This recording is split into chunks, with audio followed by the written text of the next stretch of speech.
ಓಂ ನಮಃ ಶಿವಾಯ. ಎಲ್ಲರಿಗೂ ನಮಸ್ಕಾರ.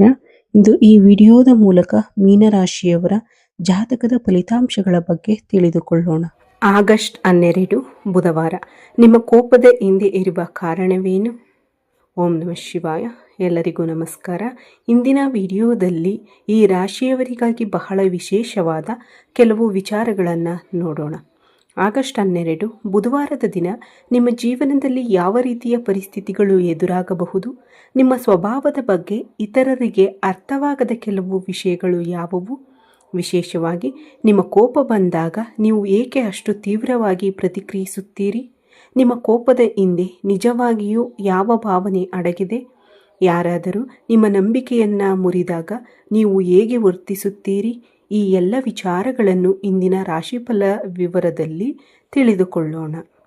ಅದರ ಜೊತೆಗೆ ಈ ಅಮಾವಾಸ್ಯೆಯ ದಿನದ ವಿಶೇಷತೆ, ಗ್ರಹಣದ ಹಿನ್ನೆಲೆಯಲ್ಲಿನ ಜ್ಯೋತಿಷ್ಯ ನಂಬಿಕೆಗಳು, ನೀವು ತೆಗೆದುಕೊಳ್ಳಬೇಕಾದ ಮುನ್ನೆಚ್ಚರಿಕೆಗಳು, ಯಾವ ದೇವರ ಆರಾಧನೆ ನಿಮಗೆ ಮನಸ್ಸಿನ ನೆಮ್ಮದಿ ನೀಡಬಹುದು ಮತ್ತು ಯಾವ ವಿಷಯಗಳಲ್ಲಿ ವಿಶೇಷವಾಗಿ ಜಾಗರೂಕರಾಗಿರಬೇಕು ಎಂಬುದನ್ನು ತಿಳಿದುಕೊಳ್ಳೋಣ. ಆದ್ದರಿಂದ ವಿಡಿಯೋವನ್ನು ಕೊನೆಯವರೆಗೂ ನೋಡಿ. ವಿಡಿಯೋ ನಿಮಗೆ ಇಷ್ಟವಾದರೆ ಒಂದು ಲೈಕ್ ಮಾಡಿ. ನಮ್ಮ ಚಾನಲ್ಗೆ ಹೊಸಬರಾಗಿ ಬಂದಿದ್ದರೆ ಸಬ್ಸ್ಕ್ರೈಬ್ ಮಾಡಿ. ನಿಮ್ಮ ಬೆಂಬಲ ನಮಗೆ ಇನ್ನಷ್ಟು ಉತ್ತಮವಾದ ವಿಡಿಯೋಗಳನ್ನು ಮಾಡಲು ಪ್ರೇರಣೆ ನೀಡುತ್ತದೆ. ಮೀನರಾಶಿಯು ಜ್ಯೋತಿಷ್ಯದಲ್ಲಿ 12ನೇ ಮತ್ತು ಅಂತಿಮ ರಾಶಿಚಕ್ರ ಚಿಹ್ನೆಯಾಗಿದೆ. ಇದರ ಆಕಾಶ ಮಂಟಪವು ವಿರುದ್ಧ ದಿಕ್ಕಿನಲ್ಲಿ ಈಜುತ್ತಿರುವ 2 ಮೀನುಗಳ ಆಕಾರದಲ್ಲಿದೆ. ಪೂರ್ವ ಭಾದ್ರಪದ ನಕ್ಷತ್ರದ ಕೊನೆಯ 3 ಪಾದಗಳು, ಉತ್ತರ ಭಾದ್ರಪದ ಮತ್ತು ರೇವತಿ ನಕ್ಷತ್ರಗಳ ಎಲ್ಲ 4 ಪಾದಗಳು ಈ ರಾಶಿಯಲ್ಲಿವೆ. ಈ ರಾಶಿಯ ಅಧಿಪತಿ ದೈವಿಕ ಅನುಗ್ರಹದ ಅಧಿಪತಿಯಾದ ಗುರು ಬೃಹಸ್ಪತಿ. ಇದು ಜಲ ಅಂಶದ ಸಂಕೇತವಾಗಿದೆ.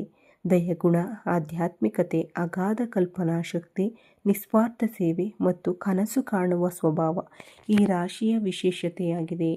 ಚಕ್ರದಲ್ಲಿ ಕೊನೆಯದ್ದಾದ್ದರಿಂದ ಇದು ಮೋಕ್ಷ ಮತ್ತು ಪರಿಪೂರ್ಣತೆಯ ಸಂಕೇತವಾಗಿದೆ. ಇವರು ಯಾರ ಮಾತನ್ನಾದರೂ ಸುಮ್ಮನೆ ಒಪ್ಪಿಕೊಳ್ಳುವ ಸ್ವಭಾವದವರಲ್ಲ. ಒಂದು ವಿಷಯವನ್ನು ತಮ್ಮದೇ ಆದ ರೀತಿಯಲ್ಲಿ ಅರ್ಥ ಮಾಡಿಕೊಂಡ ನಂತರವೇ ಅದನ್ನು ಒಪ್ಪಿಕೊಳ್ಳಲು ಇಷ್ಟಪಡುತ್ತಾರೆ. ಅವರ ಆತ್ಮಗೌರವ ಅವರಿಗೆ ಬಹಳ ಮುಖ್ಯ. ಯಾರಾದರೂ ಸಾರ್ವಜನಿಕವಾಗಿ ಅವಮಾನಿಸಿದರೆ ಅಥವಾ ತಮ್ಮ ಸಾಮರ್ಥ್ಯವನ್ನು ಕಡಿಮೆ ಮಾತನಾಡಿದರೆ ಅದನ್ನು ಸುಲಭವಾಗಿ ಮರೆಯುವುದು ಇವರಿಗೆ ಕಷ್ಟವಾಗಬಹುದು. ಅದೇ ಸಮಯದಲ್ಲಿ ಸಹಾಯ ಬೇಕಾದವರಿಗೆ ತಮ್ಮ ಕೈಲಾದಷ್ಟು ನೆರವು ನೀಡುವ ಮನಸ್ಸು ಇವರಲ್ಲಿರುತ್ತದೆ. ಒಬ್ಬರನ್ನು ತಮ್ಮವರೆಂದು ಒಪ್ಪಿಕೊಂಡರೆ ಅವರಿಗಾಗಿ ಸಾಕಷ್ಟು ತ್ಯಾಗ ಮಾಡಲು ಸಿದ್ಧರಾಗಿರುತ್ತಾರೆ. ಇದೇ ಕಾರಣದಿಂದ ಇವರ ಸಂಬಂಧಗಳಲ್ಲಿ ನಂಬಿಕೆ ಮತ್ತು ಗೌರವಕ್ಕೆ ವಿಶೇಷ ಸ್ಥಾನವಿರುತ್ತದೆ.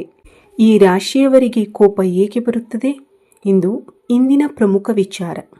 ಧನುರಾಶಿಯವರು ಪ್ರತಿಯೊಂದು ಸಣ್ಣ ವಿಷಯಕ್ಕೂ ಕೋಪಗೊಳ್ಳುವವರು ಎಂಬುದು ಸರಿಯಾದ ಚಿತ್ರಣವಲ್ಲ. ಸಾಮಾನ್ಯವಾಗಿ ಸಾಕಷ್ಟು ವಿಷಯಗಳನ್ನು ಸಹಿಸಿಕೊಂಡು ಹೋಗುತ್ತಾರೆ. ಆದರೆ ಕೆಲವು ನಿರ್ದಿಷ್ಟ ಸಂದರ್ಭಗಳಲ್ಲಿ ಮಾತ್ರ ಅವರ ಸಹನೆಯ ಮಿತಿ ದಾಟಬಹುದು. ಮೊದಲನೆಯದು, ಆತ್ಮಗೌರವಕ್ಕೆ ಧಕ್ಕೆಯಾದರೆ. ಯಾರಾದರೂ ನಿಮ್ಮನ್ನು ಉದ್ದೇಶಪೂರ್ವಕವಾಗಿ ಅವಮಾನಿಸಿದರೆ ಅಥವಾ ಎಲ್ಲರ ಮುಂದೆ ನಿಮ್ಮ ಸಾಮರ್ಥ್ಯವನ್ನು ಪ್ರಶ್ನಿಸಿದರೆ ನೀವು ಅದನ್ನು ಸುಮ್ಮನೆ ಸಹಿಸಿಕೊಳ್ಳಲು ಸಾಧ್ಯವಾಗದೇ ಇರಬಹುದು. ಎರಡನೆಯದು, ಅವರ ನಂಬಿಕೆಗೆ ದ್ರೋಹವಾದಾಗ. ನೀವು ಒಬ್ಬರನ್ನು ನಂಬಿದ ನಂತರ ಆ ವ್ಯಕ್ತಿಗೆ ನಿಮಗೆ ಸುಳ್ಳು ಹೇಳಿದರೆ ಅಥವಾ ನಿಮ್ಮ ನಂಬಿಕೆಯನ್ನು ದುರುಪಯೋಗಪಡಿಸಿಕೊಂಡರೆ ನಿಮ್ಮ ಮನಸ್ಸಿಗೆ ಬಹಳ ನೋವಾಗಬಹುದು. ಆ ನೋವು ಕೆಲವೊಮ್ಮೆ ಕೋಪದ ರೂಪದಲ್ಲಿ ಹೊರಬರಬಹುದು. ಮೂರನೆಯದು, ಇವರಿಗೆ ಅನ್ಯಾಯವಾದಾಗ. ನಿಮ್ಮ ಮೇಲೆ ಮಾತ್ರವಲ್ಲ, ನೀವು ಪ್ರೀತಿಸುವ ವ್ಯಕ್ತಿಯ ಮೇಲೆ ಅನ್ಯಾಯವಾದರೂ ನೀವು ತೀವ್ರವಾಗಿ ಪ್ರತಿಕ್ರಿಯಿಸುವ ಸಾಧ್ಯತೆ ಇರುತ್ತದೆ. ಇದೇ ಕಾರಣಕ್ಕೆ ಕೆಲವರು ನಿಮ್ಮನ್ನು ತುಂಬ ಕೋಪದ ಸ್ವಭಾವದವರು ಎಂದುಕೊಳ್ಳಬಹುದು. ಆದರೆ ವಾಸ್ತವದಲ್ಲಿ ನಿಮ್ಮ ಕೋಪದ ಹಿಂದೆ ನೋವು, ನಿರಾಶೆ ಅಥವಾ ನಂಬಿಕೆ ಮುರಿದ ಭಾವನೆ ಇರಬಹುದು.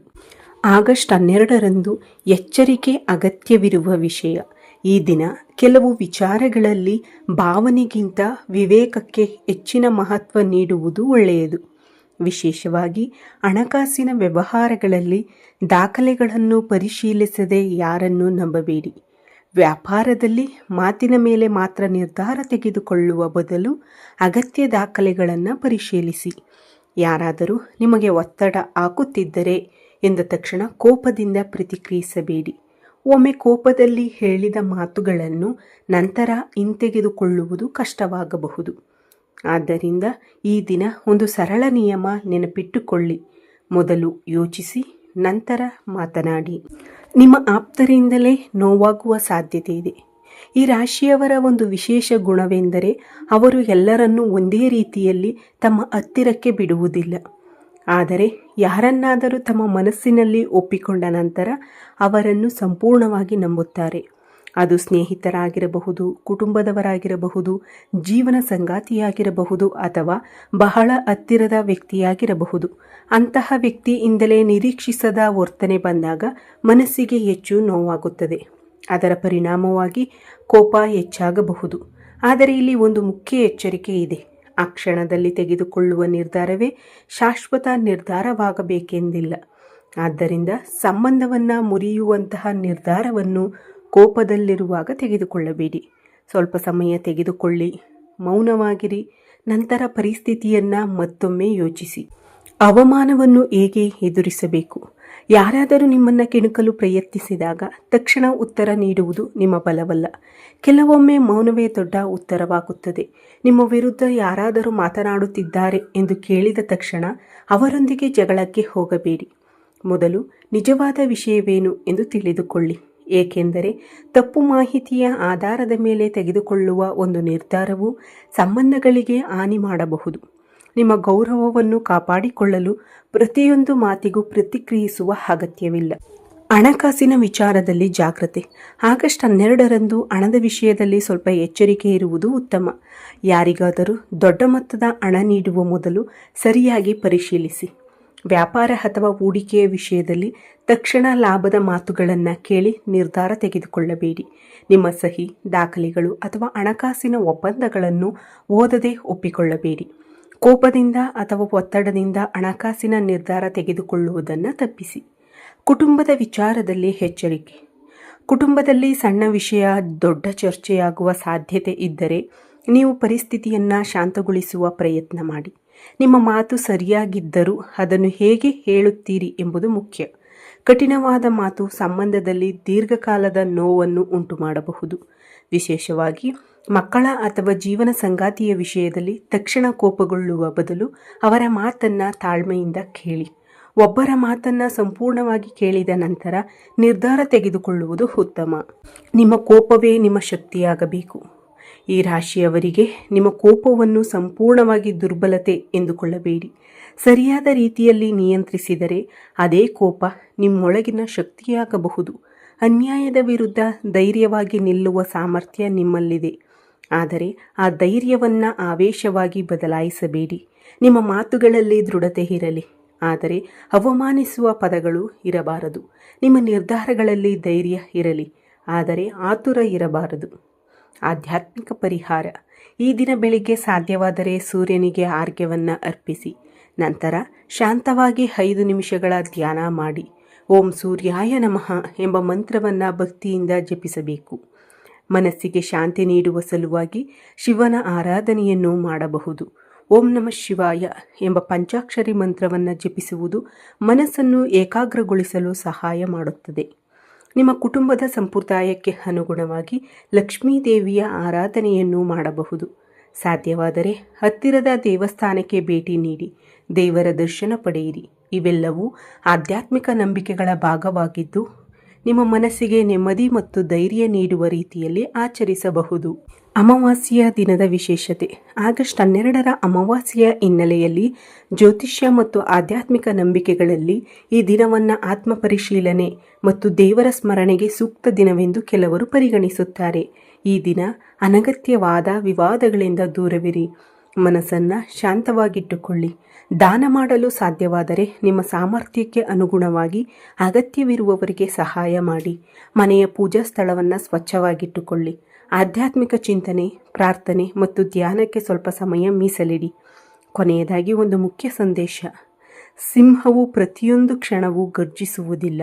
ಅದು ಅಗತ್ಯವಾದ ಸಮಯದಲ್ಲಿ ಮಾತ್ರ ತನ್ನ ಶಕ್ತಿಯನ್ನು ತೋರಿಸುತ್ತದೆ ಎಂಬ ಮಾತಿದೆ. ಅದೇ ರೀತಿಯಲ್ಲಿ ನೀವು ಕೂಡ ಪ್ರತಿಯೊಂದು ಮಾತಿಗೂ ಪ್ರತಿಕ್ರಿಯಿಸುವ ಅಗತ್ಯವಿಲ್ಲ. ನಿಮ್ಮ ಮೌನವನ್ನು ದುರ್ಬಲತೆ ಎಂದು ಯಾರೂ ಭಾವಿಸಬಾರದು. ನಿಮ್ಮ ವಿವೇಕವೇ ನಿಮ್ಮ ದೊಡ್ಡ ಶಕ್ತಿ. ಕೋಪದ ಕ್ಷಣದಲ್ಲಿ ತೆಗೆದುಕೊಳ್ಳುವ ಒಂದು ತಪ್ಪು ನಿರ್ಧಾರವು ವರ್ಷಗಳ ಪರಿಶ್ರಮಕ್ಕೆ ಹಾನಿ ಮಾಡಬಹುದು.